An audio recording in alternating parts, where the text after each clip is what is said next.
Hello, Dominic. Good evening, Oliver. Welcome To your own podcast. Welcome to your podcast. So, how's your week been? I'm going to start with my week. Go on. Because I need to update you on Hyrox. Okay. Now you said about the presenter voice, I'm like... Yeah, I know. No. So I went to Hyrox Birmingham, right? Yeah. And I decided last minute to do it because it was like... I basically, my training went more bodybuilding. I was like, fuck it, let's do it. So I travelled up, arrived at the NEC, went straight to put my bag in, lost my ankle thing immediately, had to find it, found it, put the bag in, went to warm up, bumped into a guy called Jake Williamson. Do you know him? I think he's an ex footballer who's now a weapon at Hyrox. He's sick. Right. He gets like 59 minutes. And in the video, he's like bicep curling the kettlebells. Okay. So met him, which was really cool. Did the race, felt great. Flew around 4 minutes. No, I did 3:30, then 3:40. Nice. Smashed it. Didn't get a PB. I'm convinced that from what I've heard from everyone going to it, I'm like kind of a voyeur because every time I teach it, I quite like it. Also, I think I've got a hole in my trousers, so it feels like your testicles get squeezed. Anyway, sorry. Yeah, maybe. I mean, from what I heard from the people who did it, particularly teaching at Metabolic and stuff, is that they all found it. They got a longer time. So I assume they might have. Okay. Maybe the track's a bit longer, or there must have been something at play. Or they put. I think the rock zones were longer because my rock zone time was quite long. Rock zone. Yeah, as in the bit where you go in the gate and then you run. Oh, okay, yeah. It felt longer. Who was saying about something in like maybe Barcelona or something, or Madrid? Apparently all the stations were like in the most random places, so you had to like leg it all the way down here, and people were just like. Well, Vienna was like that. Vienna, you go in, and you'd be like, woo! But this one was easy. It was like 1, 2, 3, 4, 5. But one thing I found funny is I'll show you this. I'll pop it on the screen for all our viewers. So Ollie has a special brand of Tourette's. It's called Hyrox Tourette's. And you could just be in any conversation. You could literally be talking about like quantum physics or something. And it'd be like Hyrox, basically skier. And you're like...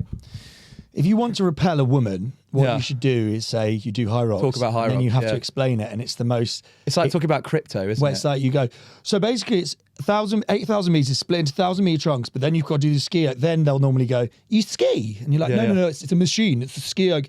And then you're like, you may as well be going, so... you can watch their vagina close. Do you know anything about cryptocurrency? And then they're just like, oh, God...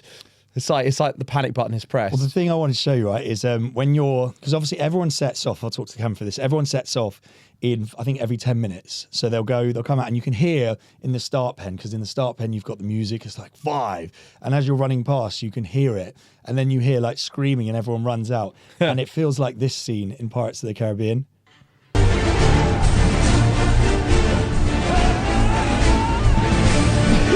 And you're like, oh! It's the one where Jack Sparrow is running through. Yeah. And you're like, oh my God. Oh, right. Yeah. You're like, oh, they're coming. I mean, Johnny Depp in that scene is absolutely phenomenal. He's the best. Just like camera rolling. In fact, I go to an acting class every now and again called Own Your Shit with a woman called Eva, spelled EWA. And she is absolutely phenomenal, but she goes on and like the acting advisor for Johnny Depp on quite a few things like Tim Burton movies and things. Yeah. And she says before a take he's just going absolutely bonkers, just doing like all these crazy things to keep himself unpredictable, and you have no idea what he's going to do when a take starts, and apparently like that is a quite he's just like running like Yeah. He's amazing. I did that impression in front of a girl once. Didn't go down. She love well. it. No. Red flag for her. Didn't you go on a date? I did go on a date recently. Yes, I did. With a girl you recommended. Yes. Really lovely person. Yes, I'm dating now. You're dating? Yes. As in, like, that's going to go on another date? This is not podcast material. Yes, it is. Yeah, we are. Yeah. That's good. Yeah, good. Very cool. Yeah. For those of you who don't know, Ollie doesn't really do dates. No, I don't. It's not really his thing. No. So, well done. Now, topics. He does not want to dig into that. Moving on swiftly. Yeah. I was thinking about recently something we've been going through this year. Feels like it's like a roller coaster. Things go well, things go badly, and it's it's responding to the bad stuff, which is quite difficult. So I was thinking about, there's a lot of times where we're like, oh, we need to do this because when we get here, that's when we'll be happy. And I was doing that a lot at the start of the year. And I realized recently that's such a stupid way to go through. Well, I was going to say 30s. If I do that, I'll be happy. Well, it's like I need to do, once I get here, I can start to go out, I can start to enjoy life. And I did that when starting Pingfluence. I wasn't really going out. I wasn't enjoying going out's fine, but I wasn't going out. I wasn't really doing much. It was just gym work, and that's fine. Sacrifice is needed to get somewhere. But what then happens is you slip into this cycle of, when you've sort of got there, like business is now able to run itself relatively smoothly. Yeah.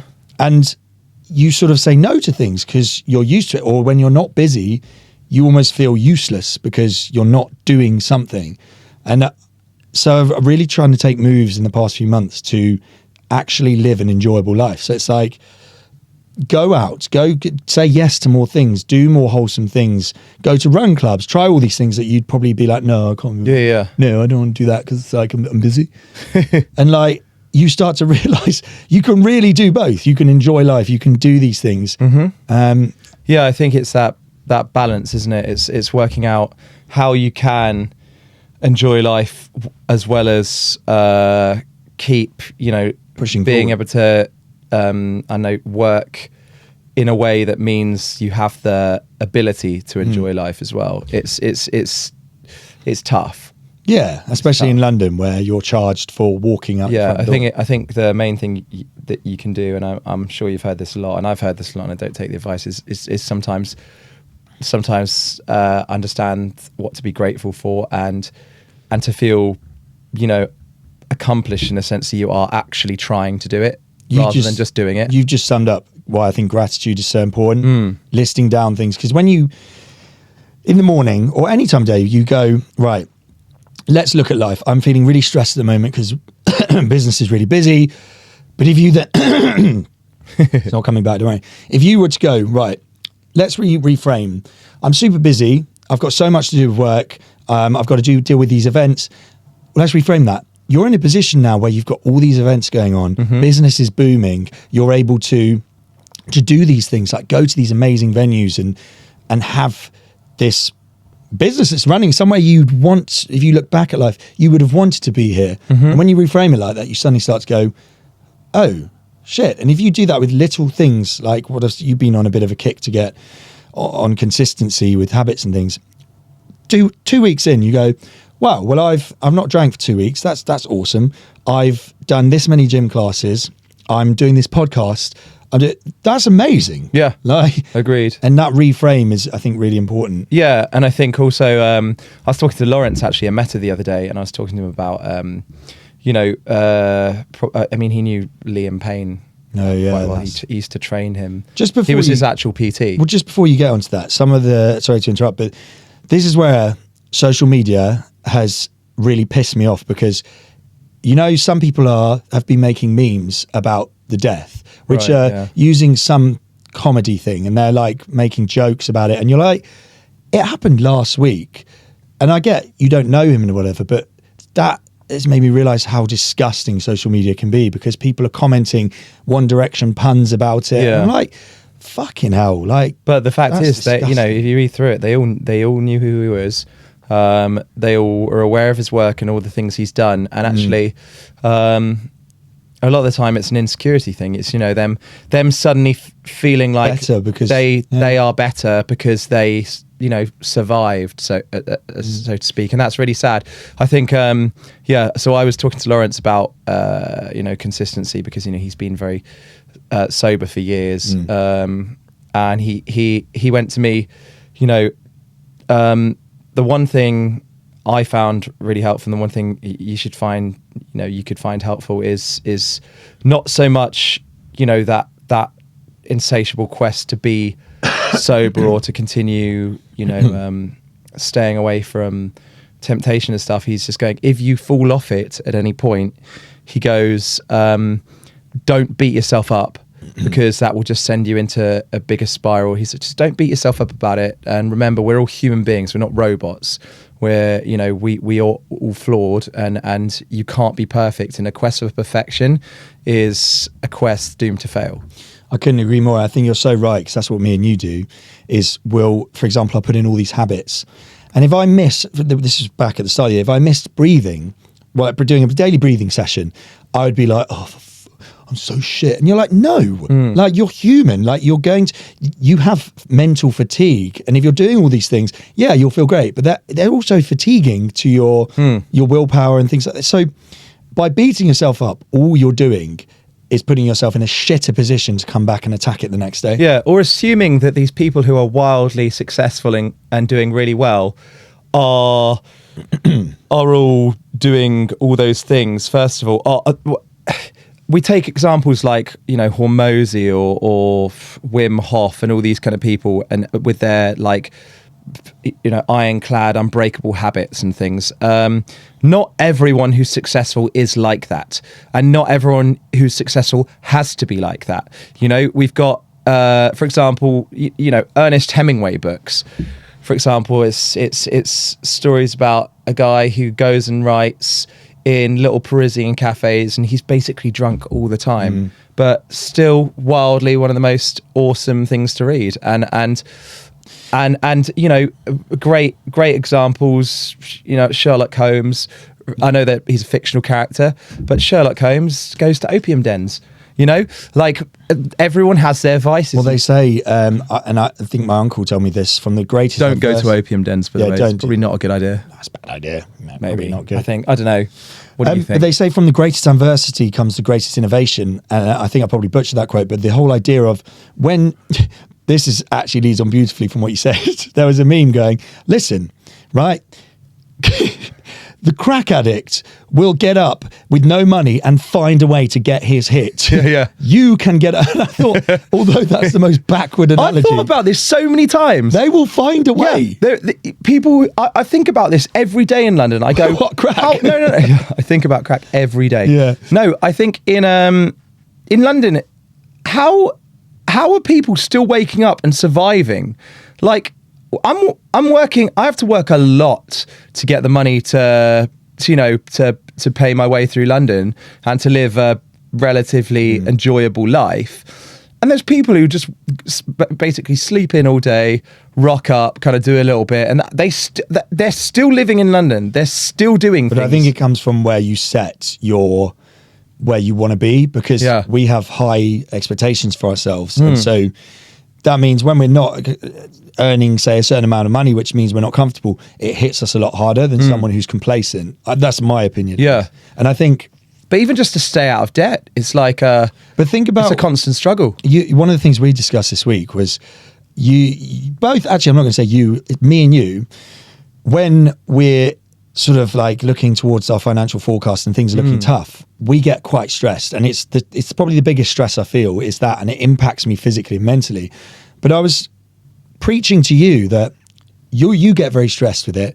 You've never had a situation where you can't afford rent and things, because you figured that out. You always figure it out. I think you know what? I have had situations in the past where I've been like, oh my God, how am I going to pay my rent? But we figure it out. You do figure it out. And that's the sometimes, thing. That sometimes you do need a little bit of help. And I'm very lucky enough. I've had people around me at the pivotal moments where I've been like, I've literally had a moment in my life. I remember it quite vividly where I just went, I actually can't pay rent. I don't know what to do. And I had to... It's a horrible feeling. ...find help. But it was... but there are ways... I don't know if I should recommend, but I remember my accountant said to me at one point, you know, if you need to take out a loan or something, a lot of the time if you can get like a Nectar card and a Sainsbury's loan, it's actually... means that per month you pay less interest than if you were in your overdraft, for example. So actually it's more worth being in debt to a loan like that than it is to being in debt to your bank. And banks dress it up as if like they're a safe space, but a lot of the time their rates, they're a service that you're paying for their service. And actually banks are very fucking greedy. Well, this is where you should check out people like my friend Gabriel. He's got a huge following on Instagram. And I've put a few others in the link below. But they're financial advisors just on Instagram, and their advice is amazing. They worked in finance and they're now giving this advice for mortgages, things like that. So there's so many resources to do that. But I think it's not being ashamed that you're in that situation, because there are ways out of it. I mean, there are literally people in America who are in millions of dollars of debt. And actually, my stepdad said this the other day. He came out with this this bit of knowledge. He went, there's a lot of these billionaires in America who are in so much debt that actually it's more beneficial to them to be in that much debt, because other people owe that, like the balance swings the other way. And that was a shocking thing to hear. I'm not sure how valid it is, and I'm sure if I dived into it, there would be some validity to it, but it is interesting. We can't do that here, though. Well, that's kind of the point of this podcast, is I think it's so easy to look online and be like, oh my God, everyone's smashing it all the time. And we're kind of sitting here going, no, we're certainly not. It's like things are going well in our life in elements. But say, for example, financially, sometimes it's an awful month. And you're right, being able to, because of online, everyone's going, oh, I'm doing so well. You kind of feel ashamed to sort of talk about it. But actually, a lot of people in London are probably not that well off. And there's a lot of posturing about, and a lot of people who are pretending they're okay, but actually they are, maybe in debt, or they're maybe going through something, a family issue. You never know the true extent of somebody else's problems, and you never know what someone's going through. So it's a terrible idea to judge people in a good way or a bad way, because both ways you're probably wrong. Well, I wonder, here's that's so true. I wonder what your thoughts are. And so I'm not going to name any names, but I had a situation where basically ended up paying rent for my flatmate, right? Because he was late paid.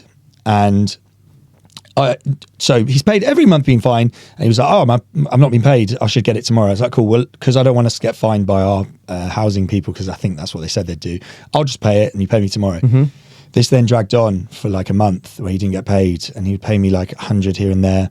And it's got to the point where I'm now chasing for that money back, and in a position where I feel like a dick chasing someone. And that is a different stress in itself, because I got put out so much on those 2 months, because just that little bit taken off meant I had to borrow from X and do this. Well, this is how loan companies were born, I suppose. Someone goes to someone, oh, I'll loan you this money. If you pay me back over time, then you have to pay back over time a little bit more than you were paid in the first place. And so, loan companies can build themselves up off that. I mean, is there any validity in us becoming a loan company? Should we start loaning people money and then just charging them like... Would you like a genetics loan? Would you like a It's Just Genetics loan? Very nice. It's not ideal. Are they evil, or are they just... Or is time is money, I suppose? I mean, I'm seeing more and more that just like business is business. Business is business, Business, like... Yeah, I think it's difficult to see the positives in companies that do that, particularly when you're in a financial crisis and when the world is in a little less... I don't know how...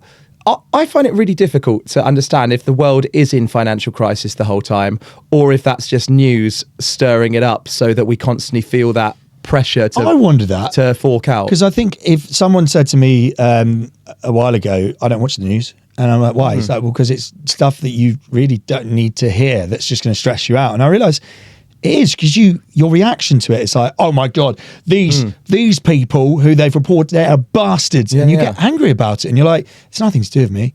It's nothing to do. Obviously, it's not a blanket statement. You can't just be like, oh, that applies to everything. But there's a lot of stuff which it's like social media. So actually, this is a good topic to go on to.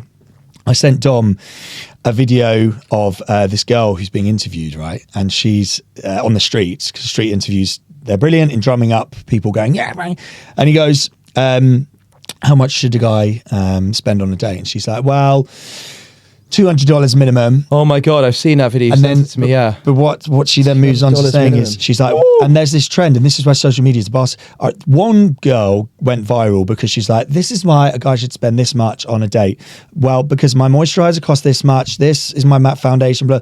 And you're like, and he goes, but who did you buy? That's not your problem, is it? But he went to her, who did you buy that for? And she's like, myself. And you're like, this trend where this girl has said that because she spent stuff on herself to look nice and she's now spending it on her, that the date, even though the whole idea of a date is to get to know someone to see if you're a compatible romantic fit. And she just... But if I spent £200 on moisturiser... It was 400, she said. 400? £400 on moisturiser. I would want to literally wake up and be like 3 years younger. Yeah. Literally, there's no way. I spend, I think it's like £20 or something a month on Skin and Me. Which is brilliant. And like, it's better than anything I've ever used. And I've gone through a few, I've never spent £400, but I've been sent some crazy cool stuff in the past that it probably comes to about like 100 quid for a moisturizer or something. And I'm like, oh, it's all right. But still, I come up with breakouts because there's an ingredient in there that will rile me up. And yeah, it's weird. It's like, why is this? But I don't understand this. And anyway, the point of that is that video got me so angry. Yeah, and I was like, who the fuck? And I just thought to myself, hang on, I'm doing exactly what social media is designed to do. I'm getting wound up about something that actually I don't know a single woman in my network who behaves like that, and nor a lot of the things you see on social media.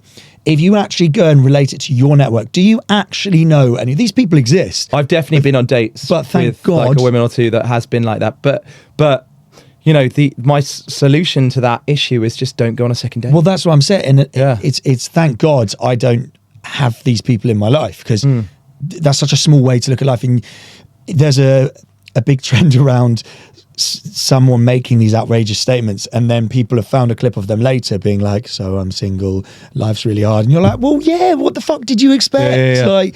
Like normal human beings don't want to be treated like this, or like fuck off.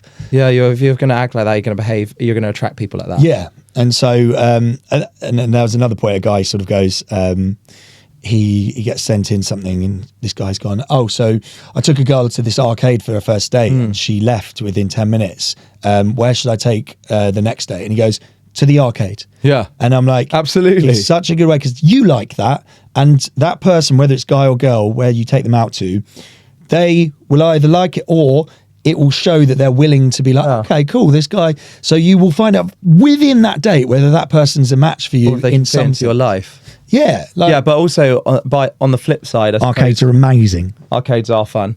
On the flip side, you just ask them what they want to do, and then go, rather than, I think it's that romantic notion of just taking a girl somewhere and or a guy or both. I'm not spending, and then this maybe, I don't care if it's around, I'm not going to take a girl out for a £200-300 meal that I don't know. I want to get to know them and see if they're... Yeah, but the romantic notion of surprising them and taking them somewhere lovely is great. But at the same time, guys, communication, man. Like, just communicate with each other. Like, where is this? Why is communication suddenly a taboo thing? All you've got to do is ask someone. It's like, sexually as well. I'll go into that. If you're having sex with someone, or you're going to have sex with someone, tell each other, communicate, because you're going to have much better sex and you probably want to see them more. But I'll give you a flip side on that. I think a lot of, particularly around for men, obviously the Me Too movement there's always an element of a movement where it's pricks making the message distorted. And I think a lot of men feel quite insecure around things like that. Let me give you an example.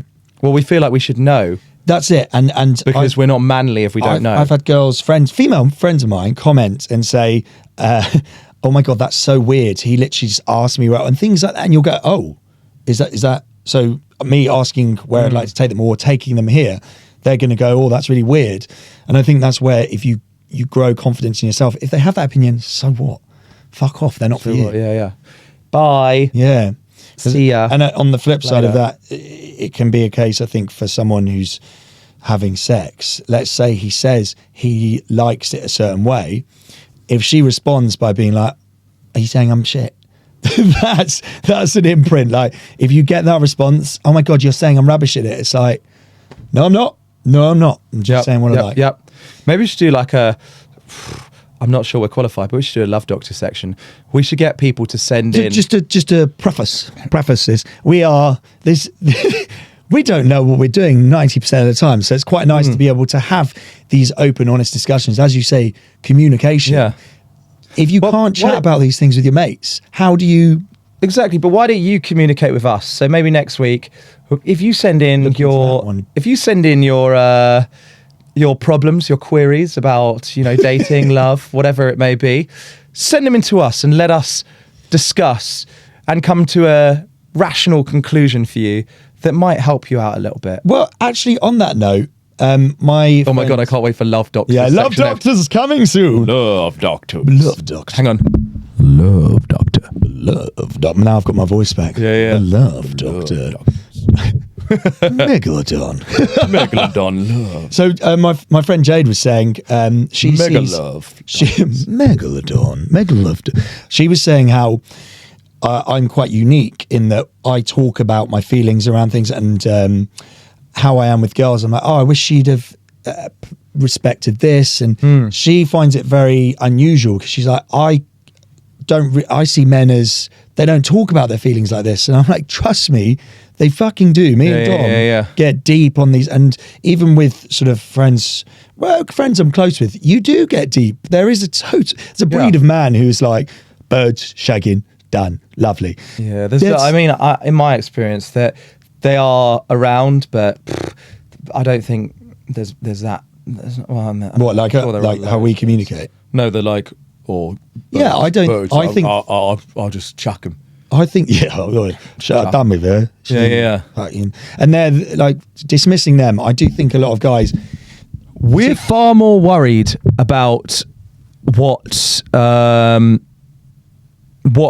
you think and what is in your head, and also how to do things than you probably think. And a lot of guys are just putting on bravado to come across in this toxic masculine way that makes them look in control and powerful, because we're told that's what we have to be like. Yes. And that's and it's accentuated by women being like, control, you should pay for these exotic dates and blah blah. But again, blah, blah. that's what I'm saying is that's what I made the point earlier about that girl, me being like, oh God, women are. You're like, no, that's a small percentage of people. Those women who are expecting to be fucking flown around the world on a first date. That's like a minority. Most. But if you want to do that with girls, that's absolutely fine as well. Just I thought just spam it all over Instagram, making us feel insecure. No, I think that what I found really interesting. I've got a mate who loves this whole lavish, like showering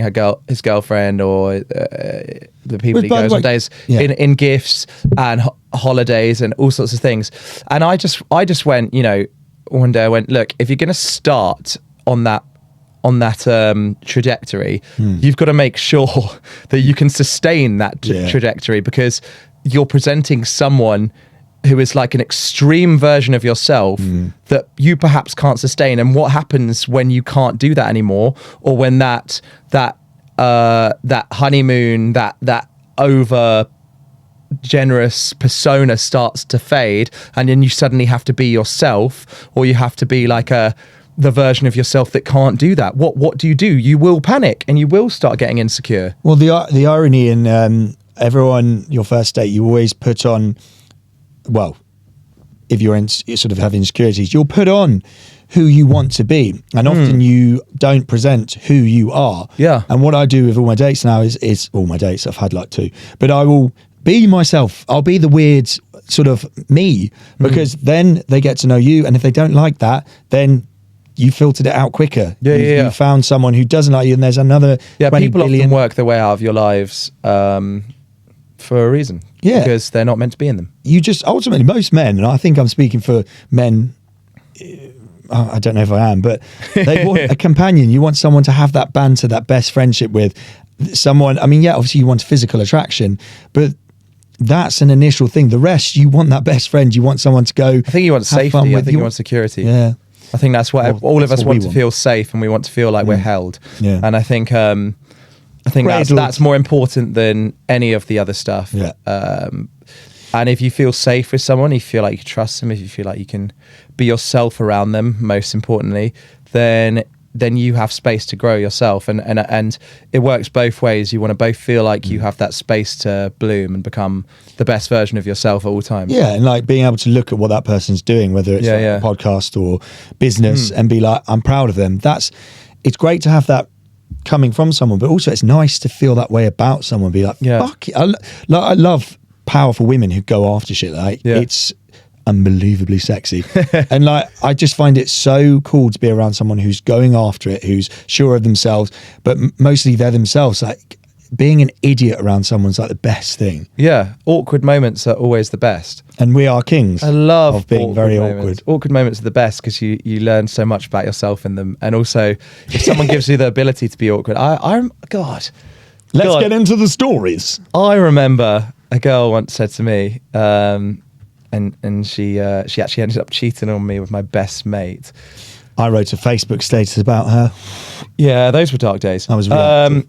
Yeah, she wasn't great, and she cheated on me with my best mate, and I remember catching them, and it was a whole thing. It was not ideal. But I remember she said to me once, and this is when I should have run, but I was so like jaded. I was like, oh God, I can make it better. You know, I can make it better. I can, somehow DIY this into a better situation. But you never can, by the way. You never can. You might be able to work on it, and it might be able to get better. But ultimately, if it's not feeling right, then just don't go for it. And she said to me this one time, you look beautiful. You got so much going for you looks wise, but you just don't have a personality.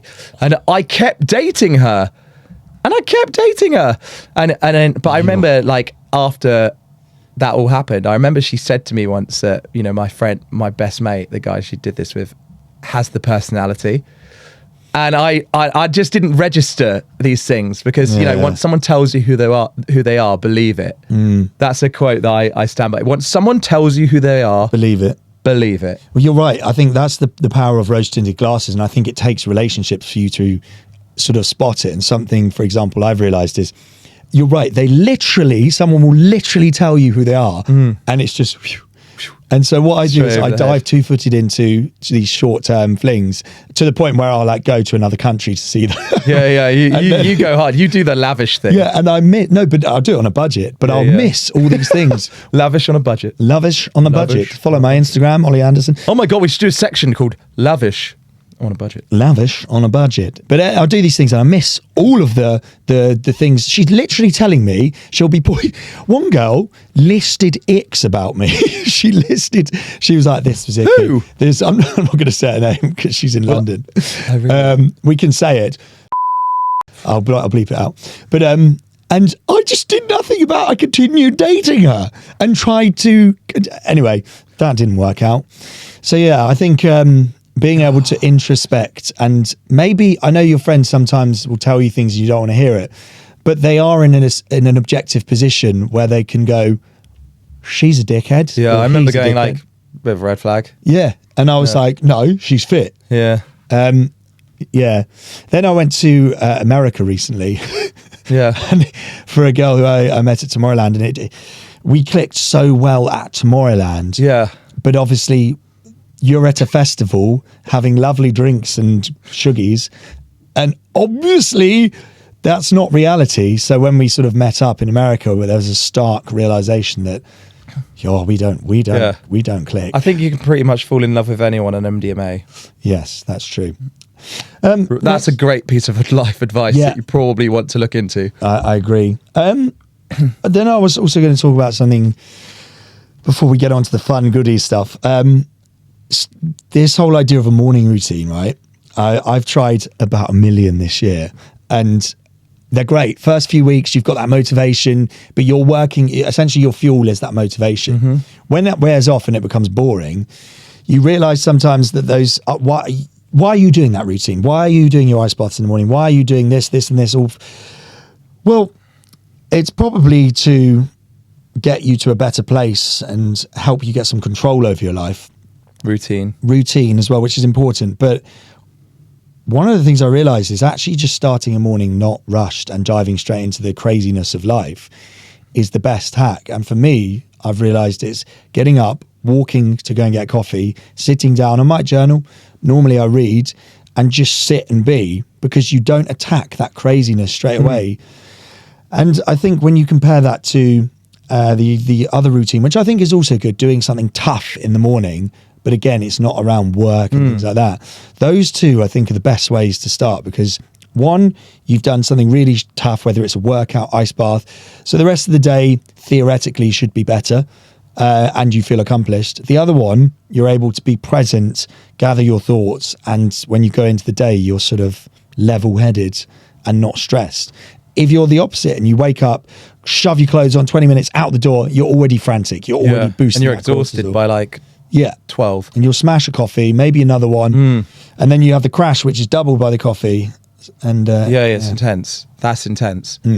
What's like? See, this is, by the way, I think this is why I love this podcast. I think if you've got a group of mates and you struggle to see them a lot, go and do a podcast. Like, this Studio Cube is amazing. You just rent the studio, plug in an HD a hard drive, and sit and record a podcast. And what's meant me and Dom can do is sit, talk about our shit. Like, we don't know whether we're doing the right dating things. We don't know whether we're doing the right workouts. We have a confidence that we are, but it's great being able to sort of come and chat. I'm just reading this list of things you've put down. Some of them, I did not see these until today. They are so funny. Go on. Family stories. Pissing myself in Disney. What? It's time for the segment.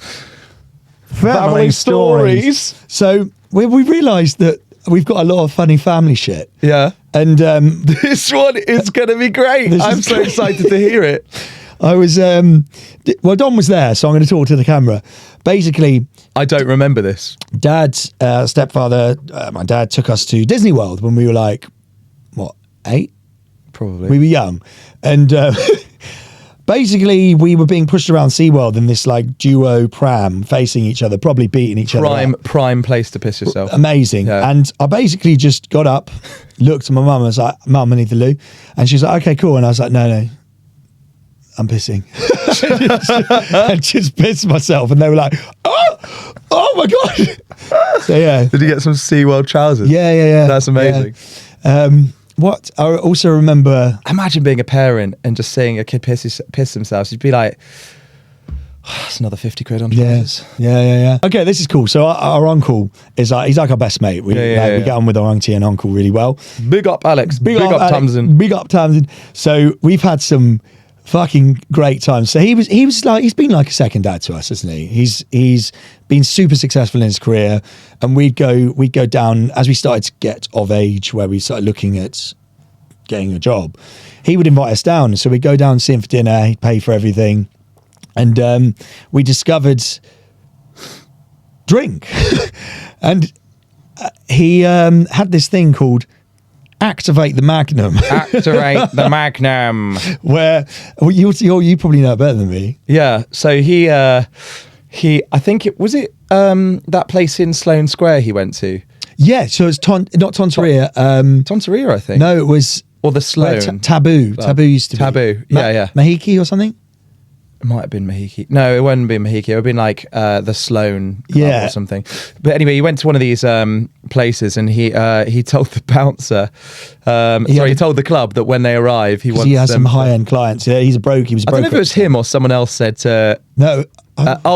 So they got there, and they were quite like...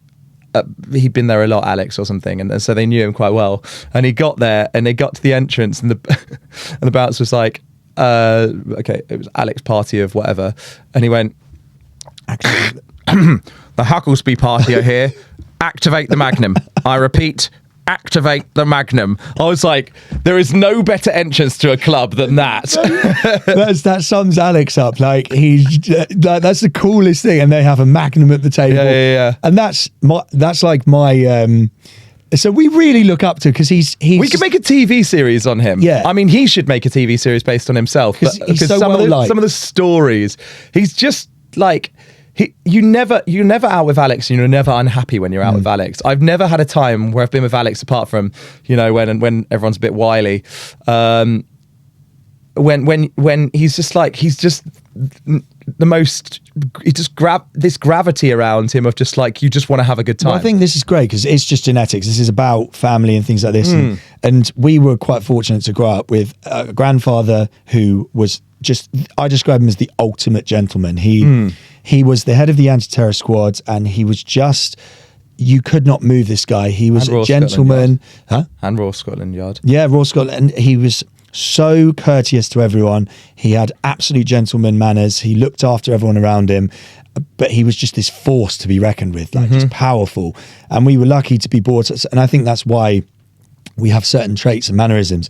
And then his son, Alex, our uncle, just an absolute weapon, worked his way to the top of his game. But again, he was completely morally in the right place, like just did things the correct way. He cared about people, he nurtured people, and you see the respect, people like his clients and people around him, the way some of his clients speak about him, you're like, that's so inspiring to have those two in our lives. But also, he loves a good time. And like the parties and the fun we've had with him are just, and his friends are the same. We went to Ibiza and they are like, we're at Blue Marlin, come and join us.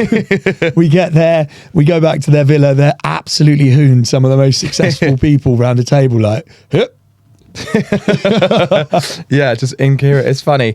I mean, drink responsibly, but they are a lot of fun. Yeah. And he is I don't think I've ever had a time with Alex where I've ever thought, you know, this is a bad time. I think he's amazing. And I think, you know, actually we're so fortunate because I know a lot of people who don't really know their grandparents that well. Yeah. Their uncles sort of like, yeah, cool. But we're so close with both sides, but both those. And it's been awesome. And then looking back at all the memories we've had, I think that's so great to be able to have.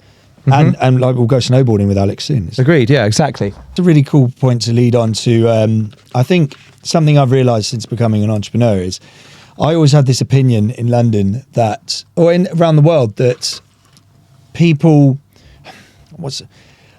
okay, I'll tell you a different way, phrase it a different way. What bores my blood is when someone starts a business or starts something new and their friends don't show any support online. Like they won't even like their Instagram posts. And I see it all the time. People start a new business and there's just jealousy. There's not even a like or share. And this is something that's core to us. Share your mate's shit. If they start a business, share it. Like that's taken courage, guts, a lot of work.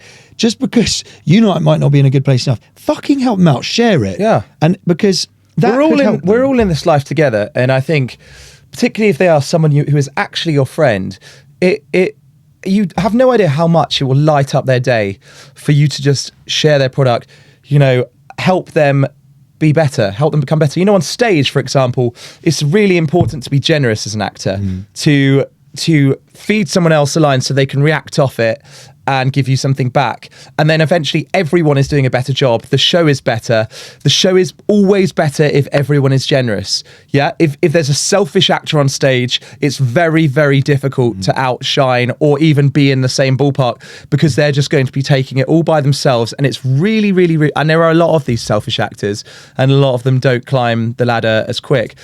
The irony, I guess that irony is that if you are generous and you're not thinking about yourself, your performance is going to be 100 times better and everyone else's will be 100 times better. Great point. Yeah. I think... And it works in life. Something, just to clarify as well, because I think I've had comments from people who will say, oh, this person never liked my posts. And rightfully so, if they've seen it and not liked it or shared it, that's bad. But on the flip side, Instagram's feeding people specific stuff, so they might not always see it, right?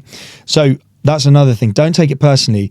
The way around that, if you're wanting help on social media to boost your brand and product, is, and you're not seeing your friends share it, is add them to your close friends and put a story on that close friend saying, hey guys, I just posted this. I'd love for you to support. You will see who backs you because your mates will.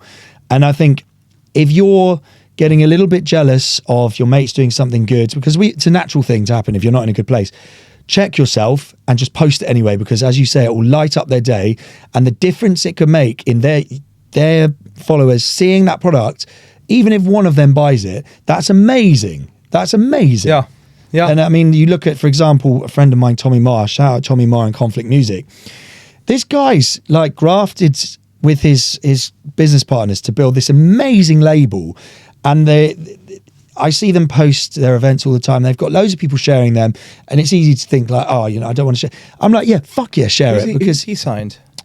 No, he's Conflicts is his brand, and they've just did an event in the Shard. Oh, I don't know. Have they got Owen Saywood? I don't know. You know Owen from What's Your Pussycat? No. This is like tribal house music kind of thing. It's awesome. All right. Well, anyway, a good point here. Owen is releasing music. Owen Saywood. Why am I laughing? It's bagging. He's so good, and he's such a grafter. I'm loving all his work. So check out Owen Saywood. I've been watching a lot of his tracks and things. They're really good. They're really good, and he's got a banging voice. He's got this R&B voice, which is just so fucking good. And I like, clearly he's worked on it a lot. I remember actually coming into rehearsal. I used to go into rehearsals early every day to like do a vocal warm up and get.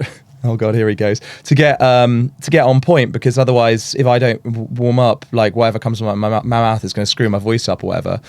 But Owen would come in as well a little bit early, and he'd come in and be like, "Oh, I love that you're doing that," blah blah blah. And I think the boy works hard. I'm really proud of him. Good.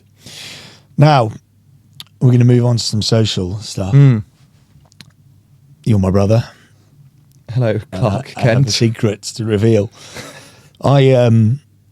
It's been hard to keep it from you, but I'll show you. Okay. What? It's not worked. Hang on. Let's try that again. Oh my God! My brother is Superman. I am, in fact, Superman. This is mind-blowing stuff. It's not very scary, though, is it? Now that leads I love how Halloween is just an excuse to dress as like the sexiest, coolest thing you can think of. I've wanted to dress Superman for years, and I always leave the order too late, and it's got a fucking cape. Yeah. Do you know what it's time for? Seasonal sweets! Halloween edition. I guess it is seasonal. It's seasonal sweets time. I've come in with an absolute scorcher this week. Go on. Petrifying Percy Pigs. God. Those look incredible. I can't wait to sink my teeth into those. Yes, your fangs. They're quite good, aren't they?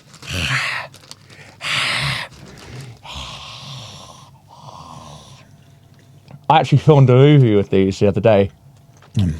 Can I eat them with these, do you reckon? What? They are. If you don't know about Percy Pigs, they are one of the best sweets ever made. The fangs came out. Right. All right. They're not as good as the originals. No, I'm just missing the little like. I was just thinking that. I'm missing the little like clear bit on the ear. Little ears. Yeah, That's where all the juice is. I feel like they phoned it in. I reckon they could have put like blood red ears on. I'm going to give So that. if you're listening, Percy Pigs, put like clear colour vibe. You know those ones you put on the end of the ears, like blood red, and then I think you'll have a winner. And just to remind you guys, there is actually a scale. It goes from rather all the way up to oh yes, yes. ah yeah. That's Alan Partridge. This is 6 out of 10. Yeah, I think. Yeah, Percy. I think that's slightly under. I reckon 6.7. Percy Pigs. No, 6.4. Percy Pigs. 6.4. 6.4 out of 10. Well, I have. The good thing about these sweets actually is they're a bit of a offshoot from the sour skeletons. In fact, these probably came first, but they are not just seasonal sweets. They're all year round sweets, but they do fit the seasonal sweet mold because they are twin snakes. Okay, I'll give Twin you that. I was going to snakes. say, has he been lazy? These might hands down be the best Haribo I've ever had, and I'll mark that. Are they my kryptonite? Right, I would say if you're going to go try them,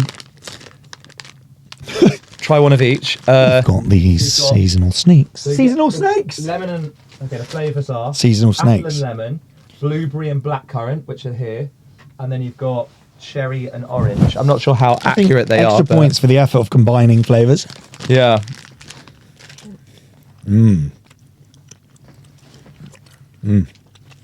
Very good. Oh my god, it's like Very, very good. Fuck. Again, tip, put them in the fridge or the freezer. They're everything, aren't they? Very good. They're an experience. They're not just a sweet, they're an experience. And they're seasonal because they're snakes, and snakes are apparently scary. And then something I've spotted recently with, I've been getting weird sleep. I keep waking up at 3. And I'm not too keen on taking supplements because I think diet, you need to get most from protein, creatine, whatever. But I realised that actually one of the best supplements, which loads of people are apparently deficient in, I don't know, I'm not a scientist, but I've seen lots of Instagrams, is magnesium. So I started smashing some magnesium recently. This is actually banging brand nutritional geeks, yes! Okay. Because they're geeks. But it's stopped me waking up. And there's the benefit of, if you start taking magnesium, the dreams you get are bloody mental. Wily, yeah. Like and zinc. Yeah, I had a candy kittens dream the other night. What? Really weird. You're Yeah. loving candy kittens. Huh? You love the candy I kittens. can't understand them. You love the candy kittens. They are great. Yeah. So yeah, there you go. Magnesium glycinate, better for sleep. That's very good. And then our final bits is the social clips I'm going to show you. How it feels when you flip your mindset from do they like me to do I even like them? Reframe. I think that's amazing. So That's true. good advice. Because you always go into a date. Well, speaking anything, when I say you always, I'm speaking from experience. Yeah. I would go into dates being like, oh, I hope they like me. Nah, go in with they've got it. I want them to be impressed with me as well. Because then if you make, I think someone said the other day, 30% should be for that, 30% should be for you impressing them, and can't remember the last. And it just puts you at such ease going into a date. Yeah, because you can't control what someone thinks of you. Yeah. But The teeth. I know. You can't control what someone thinks of you. So take the pressure off and think, what do I think of them? And it's not like you're auditioning them. It's not like you're making them jump through hoops. But what you are doing is you're putting value on your own opinion, and therefore whatever comes next will be of value to you, and it'll make you ultimately happier, and therefore if you're happier, they'll be happier. So true. And I think someone said this, that the reason a lot of the times you'll go into an interaction with a woman, or if you're a girl, a man, or if you're whatever, didn't need to add that extra context, feeling insecure is because you've put their value. Like when you look at someone, oh my gosh, she's so fit. If that puts her value in your head up there, you're going to go in being like, oh, no. I think we need to call in the love doctor for an episode. Who? Kit. Oh, yeah, Kit. I think we should bring Kit, the love doctor, in next episode. What do you think? Yeah, we'll bring Yeah, we're going to bring in... Yeah, was fuck with it, them let's last night. go. Yeah. Let's go. Let's bring him as the first guest. I'm going to actually... We're going to start doing guests. Now, if you have any suggestions for the kind of guests you want us to bring in, or the kind of advice you would like, or even just what you want to see, hit us up in the comments below, and we will do our best to make you happy. He actually said the podcast is great. So, hello, Kit. I'm just filming the podcast. Hello, Kit. We're discussing love things. We'd like to bring the love doctor in. We want to bring the love doctor in. Yeah. This is the mindset that every single guy needs to adopt in his dating life. If the girl you've been seeing ghosts you, let her. If she chooses to be with someone else, let her. If she doesn't want to make a commitment, let her. If she's going to text another guy, let her. Because here's the thing, no amount of control you try to have over the situation is going to change the outcome. And no amount of double or triple text you try to send her is going to change whatever it is she's going to do. You're wasting so much time obsessing over when she's going to text you back, worrying about how much she likes you, and doubting yourself based off of her actions. If you simply just let her, she will show you her true colors. And when she shows you who she truly is, you now can make the decision on how you want to move forward based on what's best for you. Great. Mic drop. I think, it's when someone shows you who they are, believe them, but also... Rather than trying to make them fit the mold of who you think they are. Yeah, and it's valuing your own opinion over other people's opinion. Yeah, which is fine. Like opinion, It's fine. That's where it opens the door to discussion. And if you're open to discussion, your opinion can be changed. That's fine. You're allowed to have your opinions changed. And I think mic drop on that. That was amazing. I love gourds. Gourds? Good. These are kryptonite. These are kryptonite. These are the vampire garlic. They're so good. I'm taking the teeth out now. You've had enough. It's Halloween. That's all you're getting. Every friend that comes into your life is a 100% friend. And not everybody is a pick you up from the airport type of friend either. One of the biggest things that I used to get upset about was I used to give people 100% of my energy and they would only give me like 25% of their energy back. And I used to get so upset about it. And then eventually, instead of getting upset about it, I just started matching their energy. The people that give me 25%, I only gave them 25%. I think is fantastic advice, because one of the things we get quite upset about is when things maybe not reciprocated in the energy we give out. And it's such a good way to look at it. You don't have to literally match them if they're being a prick.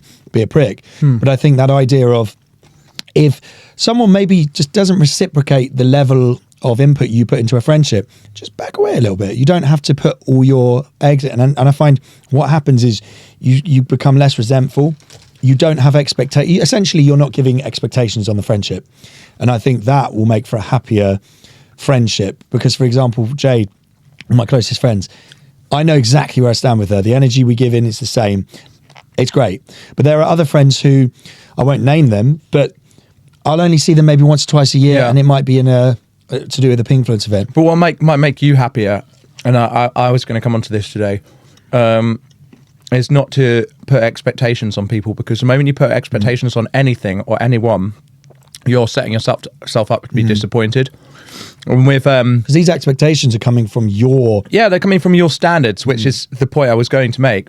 I baked him to it. Ollie is very good at holding people accountable to his own standards, and whereas that can be good with some people, particularly maybe in work environment or like staff and blah blah blah blah, that stuff, what it's ultimately doing is it's setting you up for disappointment. And you've got to understand that people aren't going to meet your standards if they're really high, or they might, but the chances are most of the time, if your standards are at a certain place, your standards are particularly high. And I think it's why you have a difficult time like dating. I know that's hard information to hear, because your standards are high and they're very stringent and set. And allowing a little bit of flexibility into your life, and I'm not saying take someone on if they're just fucking doing what they like and treading all over you, but what I am saying is like expect a little someone not to meet the standards every now and again, and be a little bit forgiving on that, because you need to give someone space and less pressure. I completely agree, and you'll find people do feel the pressure from not just your standards, but any standards people set. People will feel the pressure, and although they won't say it, they will feel stressed out, and they will start backing away, or you lose friends through it. I think that's what happened in the ick situation. The girl who gave me the icks. I think interesting. And then the final one.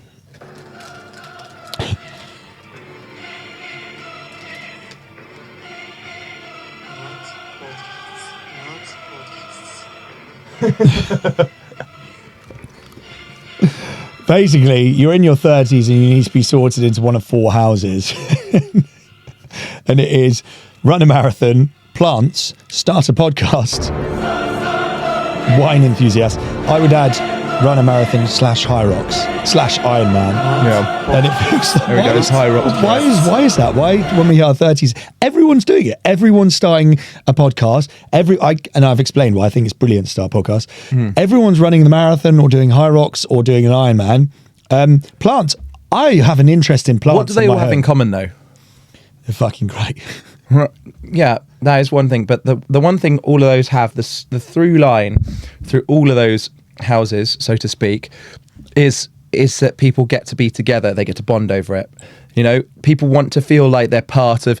I do believe we are not solo animals. We're pack animals. We want to be together, and I think that's a massive human trait that we often don't look at. I think we talked about it in the first podcast, with thousands of people building the pyramid over one person building the pyramids.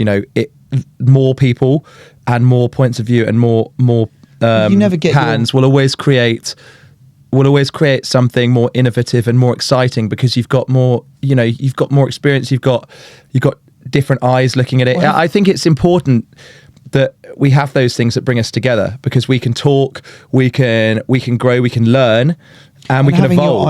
Having your ideas challenge is great if you're open-minded, because having those moments where you go, oh, learning moments is amazing. Yeah. And also, when we're in our room on social media, it's very easy to spiral into very detrimental thoughts, deprecating thoughts.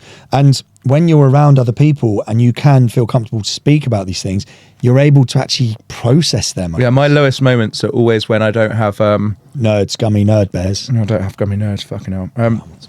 When I don't have people around me to talk to about, you know, my issues, or even just hear like what they're going through, because you need to hear about. You need to be able to share those down times, good times and stuff, so you can then, you know, understand that we're not all alone. We're all in it together. And social media is one of those things that isolates you. And the more time you spend scrolling and looking at these people going like, I did this, I made billions, blah, blah, blah, blah, on my own. That motherfucker didn't do it on his own. He had a whole team of people around him helping him. There's a reason people are selling courses. Right, and the reason why that person is now richer and richer and richer is because more and more people are around him doing it with him. Yeah. And for them to take the credit for it is pathetic. Wow. It's everyone. Strong. It's a team effort, you know. You're right, because you How look many at one-person shows do you see in London? You look at lots of the entrepreneurs posting on social media now. They're the subject of the content, but there's a team around them making that content. And it's a lot harder to do when you try and do it on your own. It's easy to stress yourself out and be like, how on earth do these people do it? Well, they do it because they got to a place where they're able to pay people to help support this. Well, and that's even on that point, imagine you're doing a show like this is something I find awesome. There's a guy I know called Rob, who has a one-man show.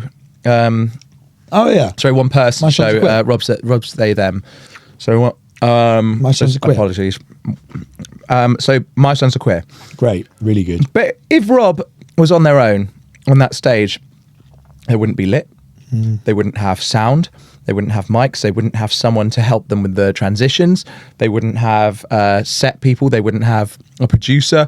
They'd basically be standing on their own in the middle of a stage, just screaming and talking about their life. And that wouldn't be anywhere near as interesting, innovative and exciting as if they had all those people with experience surrounding them, creating this piece where they can light up and become... And well put. And I think it comes down to 1% better every day. You are when you start out in these things, you're going to be doing stuff. You're posting reels which don't do well. You're going to be posting stuff which you just don't have confidence. But as long as you enjoy it and add that 1% every day, you can get to the point where you have this team. You just have to have a plan. And it really resonated with me last night. We had the Pinkfluence event, and there was this girl called Nancy, she was actually came to our first proper event. And I remember introducing her to all the other foodies. She came up last night and was like, I just wanted to say I'm so appreciative of Pinkfluence. And I was like, oh, thank you so much. What may you say? She was like, I'm so confident now. I've become a different person. That's awesome. And I was like, that is amazing. And that is because, it's not because of me. Yes, we've provided this platform for her to come to, but she's been able to be around other creators and realize they're all having the same thoughts. They're all having the same things. And actually, she can be herself. And she's so happy. She looks great. It's awesome. And that is the power of being around other people, being around other like-minded people and not drainers. Amazing.